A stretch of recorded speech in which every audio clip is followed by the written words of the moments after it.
Happy 20th anniversary, Nintendo 64 US release, the limited run.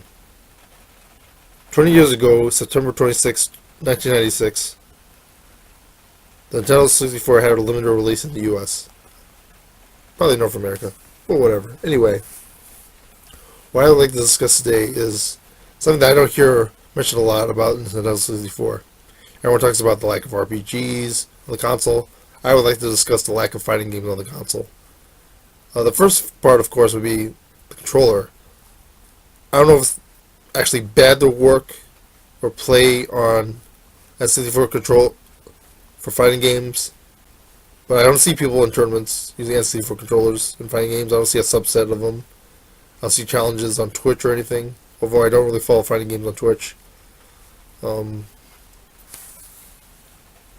I don't really follow the fighting game scene that much anyway, but like, you normally want an arcade experience. You normally want like simpler buttons. I mean, maybe if they didn't do the C6 thing, instead had like different letters or something, it would work better. But like, it's also weird because like, if you have the AB button and the C stick buttons, that's basically a 6-button controller, much like the Genesis. But I don't know. I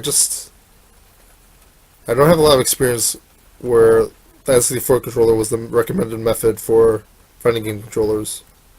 If someone disagrees with me, please comment below and let's see what everybody thinks.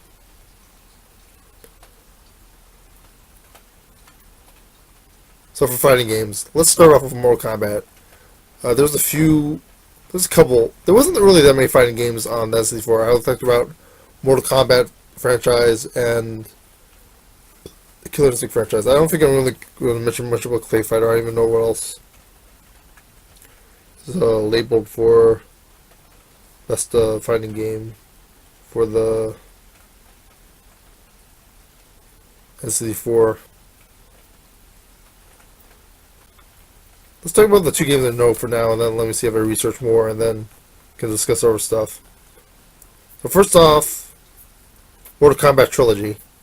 A lot of people don't like this game even on the Saturn, which is considered a very good fighting game console, considering the Street Fighter Alpha 2 and 3, probably. I don't even know if 3 was on there, but they definitely had like Marvel vs. Capcom, they had X-Men vs. Street Fighter, and those were really big in Japan, like those were some sellers. Probably why the N64 didn't do so well is because the fighting market was just so huge there. So they lost out on that. I mean, it's weird that Mortal Kombat still was even on a Nintendo console, considering the controversy of the Genesis ports having blood and all that kind of stuff. Also, the N64 was a weird controller because, like, it has a Z trigger on the back, so you figure it'd be more for shooting games like GoldenEye when it became big, Perfect Dark, and Doom and Quake and all that stuff. I don't hear much about shooting games for the N64, but it's definitely something interesting to think about.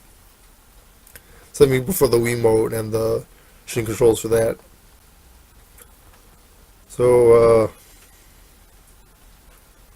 back to Mortal Kombat Trilogy. This is pretty good graphically. I don't know if it's an upgrade. I don't know if the Super Nintendo... I don't know much about the specs about whether the Super Nintendo or the N64 would be better for this. But it's pretty faithful. Again, the controller. Do you want to play a fighting game on the N64 controller or an SNES controller? I would rather play SNES controller, or maybe a third-party SNES controller, where you could have like 6 buttons.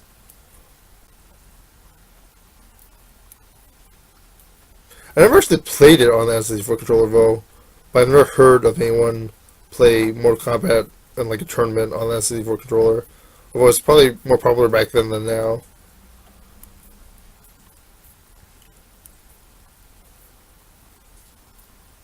And we had a lot of the features of... I mean, that was the whole idea behind Trilogy. It was Mortal Kombat 1, 2, and 3, even though 3 was basically a trilogy already. That Ultimate Mortal Kombat 3, which more features, and then they had Mortal Kombat Trilogy, which was an expansion of Mortal Kombat 3 with even more features. However, people complained about the N64 port because if you know anything about the N64 version, there's less memory space, which is why everybody hated N64, the cartridges. So a lot of the features in the Saturn version, the PlayStation version, both of which weren't as liked anyway, were less praised than the. I mean, the N64 version was less praised than those two.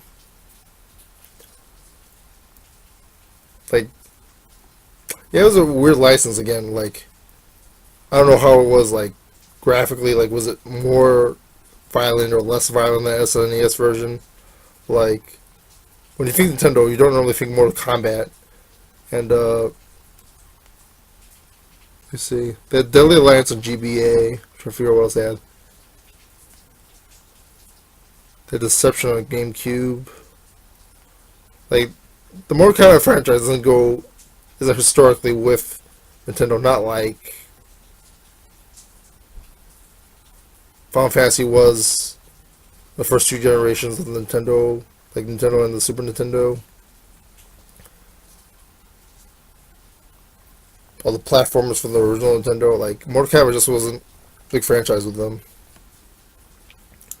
Yeah, it was good that they had a relationship, like that they had Mortal Kombat trilogy on the console, and if people only want to buy one copy, maybe they lose out because like the N64 version was the least praised. But like maybe if you're a collector, I mean, I don't know if they would ever would beat Saturn or PlayStation over this, but you never know. Like if you're a collector of N64 Mortal Kombat and you would rather have that version than the PlayStation or the Sega Saturn version, please comment below and explain it to me, and then we'll have this discussion about why that was, which is interesting. I mean, of course, the thing that is now is that Nintendo is a big brand. They had the Nintendo, Super Nintendo, and N64. PlayStation just started, so there's a little bit of insecurity there. The N64 controller was more creative, like the Saturn, even though the Saturn was better technically and more fitting for fighting games, more comfortable, less risky.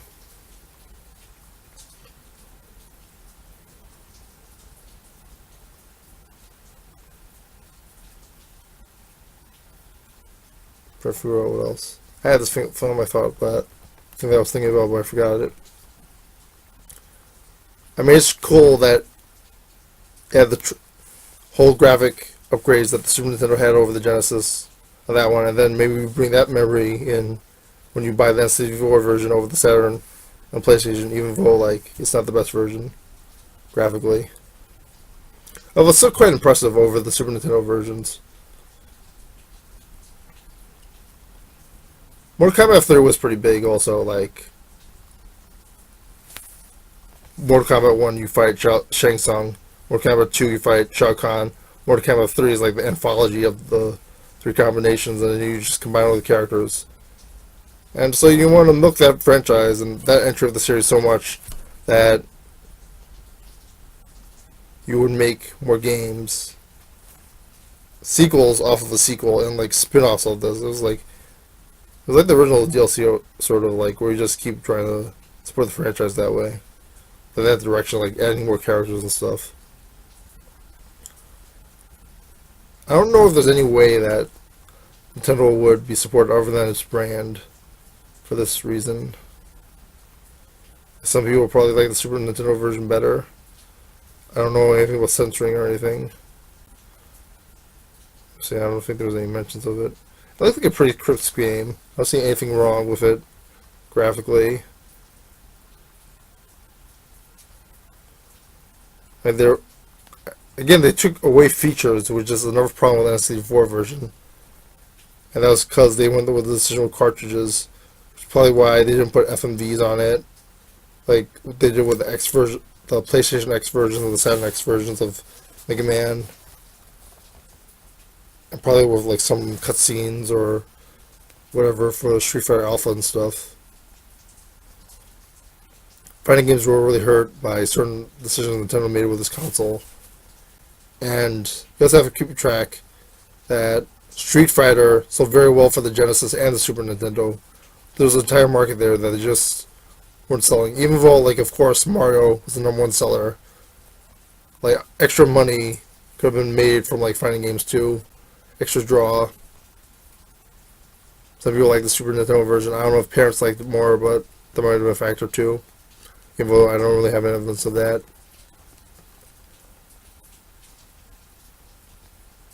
Like, I think like Super Mario 64 and like Super Mario World like each like 10 million in sales, or like Street Fighter would add like a number 2 million in sales to that, which just shows you the big factor. That's like 20% there, which is a pretty significant factor. Like, if you're selling anything and you're doing above 10%, like, you're very pleased if you don't know anything about business. It's weird, though. I like Trilogy as a game. It's just that it's not as good as other good versions. And, I do wonder if this version doesn't have the loading screens, which could be a definitely big factor. Because, like, on CDs, that was the main problem with Saturn and PlayStation. Like, I would rather play Chrono Trigger on SNES just because you won't have to deal with the loading screens. Same with Final 6, and with all the Super Nintendo ports to the PlayStation. Even though you can save a lot more memory, a lot more files on memory cards, I mean. They could be a factor, of course. Let's say that again. Anyway, Mortal Kombat 4, that was a bit of a problem. Yeah, I forgot I mentioned this before. The whole thing about Mortal Kombat, after the rebuy by DC, you might disagree with this. Mortal Kombat was mainly the trilogy. 1, 2, and 3. Not the actual trilogy game, but like 1, 2, and 3. That was the height of the franchise. They're getting some of that back with like the Mortal Kombat reboots and stuff, and all the DLC they're doing. But in the golden age of Mortal Kombat, which is not really as long as like SNK or Capcom, but still very notable for its ability to stay relevant and sell these toys and comics and movies and all that kind of stuff. Mortal Kombat 1, 2, and 3 were the biggest thing. So then they made Mortal Kombat 4, and it didn't really click. Like, it wasn't as impressive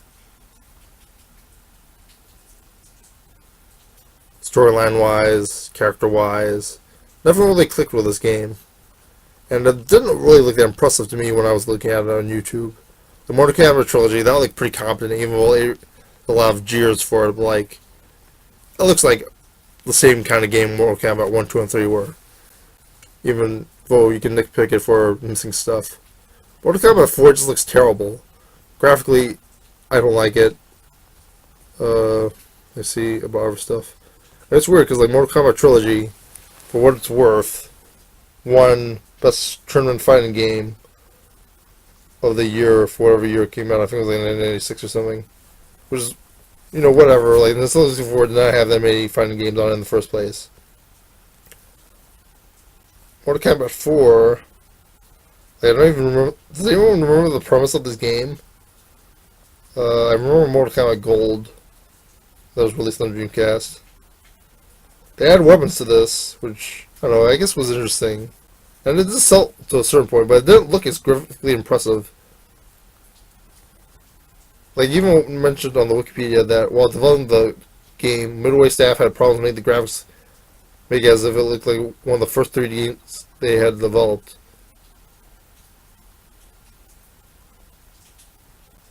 They wanted to make the game more violent than its predecessors, according to creator Ed Boon. They tried to remove the comical finishing moves featured in them, the Mortal Kombat franchise. Apparently this was praised very well, except for the Game Boy Color port. For me, it didn't really look that cool. It didn't look comical as the original game, which I thought was great comedy. Like, it was very. I don't like it because of violence. I don't like the franchise because of violence. I like the franchise because it looks cool. Like, there's blood, which is cool, not because it's violent. It's graphical. They get away with it. Like, it looked like this really bad N64 game. Like, it didn't. Like, N64, you don't think of graphics, and when you think of graphics, you think of like this comical, cartoony thing. And I really think that it didn't really work well with the N64 graphical engines or whatever the hardware was that didn't make it look as impressive. It's weird because like the PlayStation and the PC versions got worse ratings. Wikipedia mentions that people did not find it more entertaining than the previous games. It's still praised for the gameplay.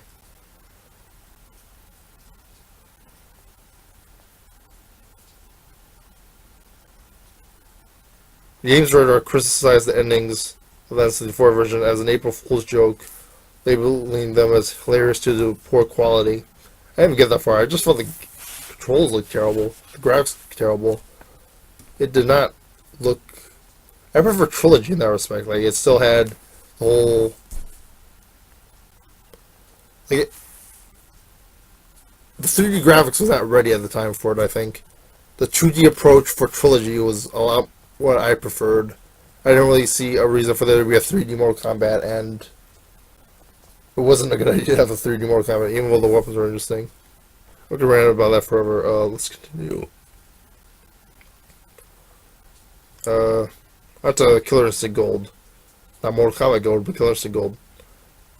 Mortal Kombat Gold was on the Dreamcast. Anyway, I'm also not going to talk about Mortal Kombat Mythologies Sub-Zero, because that wasn't even a fighting game. I think they're better than most people, but Killer Instinct Gold. This is one of the first games I got on the console, actually. It was, some people consider it a rivalry between these two games, but, like, they were on the same console for the N64. Like, they should have synergized. I didn't play the SNES one. I found it really cool to learn the moves, like... I was very bad at the Ultra Combos because, like, there's so many buttons you have to press and then press them fast enough because, like, when you're doing it, it's on, like... It's like 20 buttons to fight, like, this computer that's, like, attacking you, which is very difficult.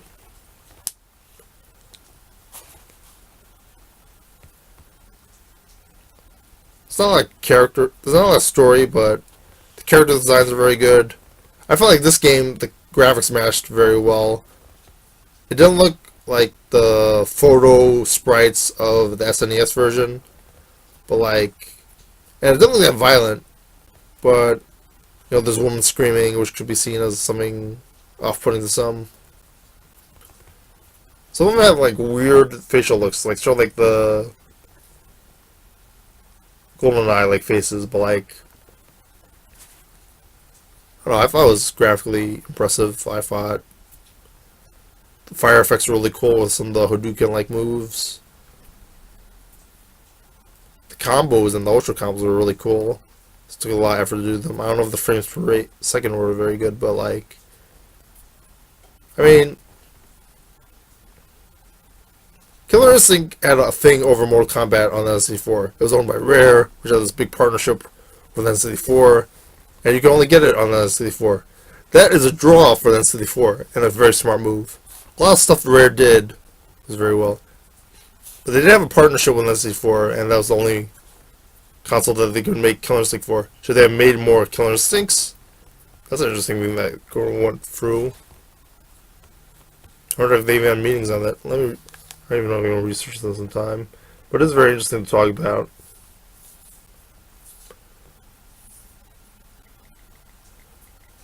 It's very polished. I felt like the polygonal... It didn't really look like a polygonal look.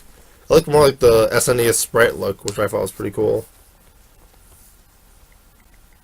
Even though it was obviously 3D polygons. Like, whatever they did on this game looked very impressive compared to the version they made for the...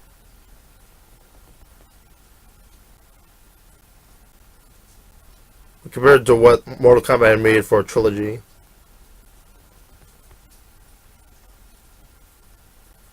I don't even remember if this was on the box or not. Okay. You have 3D background, 2D plane. There's a lot of production things that were very interesting done. 3D pre-rendered environments, full motion video sequence, and some voiceovers.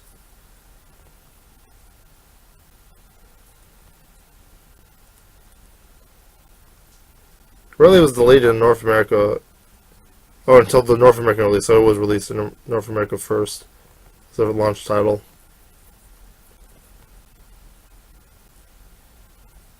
Viewers apparently liked it more than the port, like the N64 port of the arcade release. I didn't even know there was an arcade release. I knew that SNES had one. They thought it was less superior than like Tekken 2 or Virtua Fighter 2. I don't know if that's true. Like I felt like it's pretty competent. Like I don't know if it's a good reversal system. I don't remember if you can block in the game ever. It's interesting. I don't know about the defensive abilities of this game. Like everyone has their own story told. Like, there's a robot. There's like an ice guy. There's like a werewolf. There's all these like interesting stories. It wasn't like homage to the martial arts that Mortal Kombat had. It had its own identity.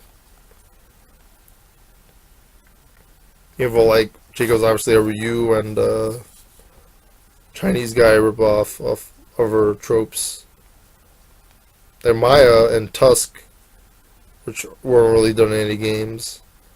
Let me see. I don't think Soul Calibur was out either then. I was gonna say everything positive about Killer Instinct Gold. Those combos were really good. They didn't have to be violent, but like, I don't know. I feel like Killer Instinct transferred over to the 64 32-bit era better than Mortal Kombat had. I don't even know if there's Killer Instinct fans. Like that's my perspective on like that part of the debate at least. I don't know if you're gonna agree or disagree, but I did like Mortal Kombat Trilogy though. But I didn't think.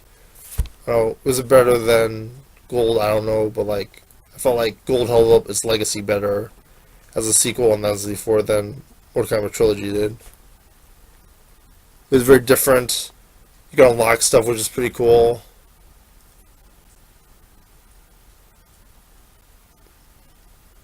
I wonder if they could do more animals or. I mean, the thing is, the franchise was so short, but people praise Zelda. Like Matthew Matosis praised Zelda for really having entries, but like Killer Instinct, dude, like 2 or 3 actual games in the actual franchise after like 1990 something. That's really ballsy. So that's like 3 entries in like 20 years, longer than 20 years, but you know. That's the version 20 years, so that's like 2 games, like 20 years. 10-year gaps. That's like Duke Nukem Forever territory there, guys.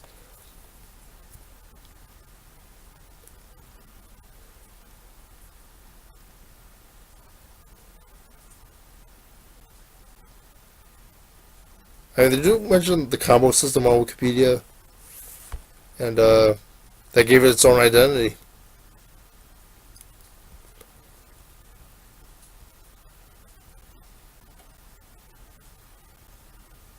Talk through it. Those are my main thoughts on it. I felt like Killer Instinct Gold was definitely a good business move by Nintendo. I don't know if there's a problem with the fighting game genre because of like violence in Mortal Kombat, which I like to bring up. Even though they had Mortal Kombat on N64 anyway, so like I don't know if that was a deal breaker for fighting game enthusiasts on or programmers for the console. But I mean, the N64 could do 3D, even though so they could have had like a Virtual Fighter, or Battle Arena Toshido, or some sort of game like that, but they didn't. And again, one of the reasons behind that, besides the lack of space in the cartridge,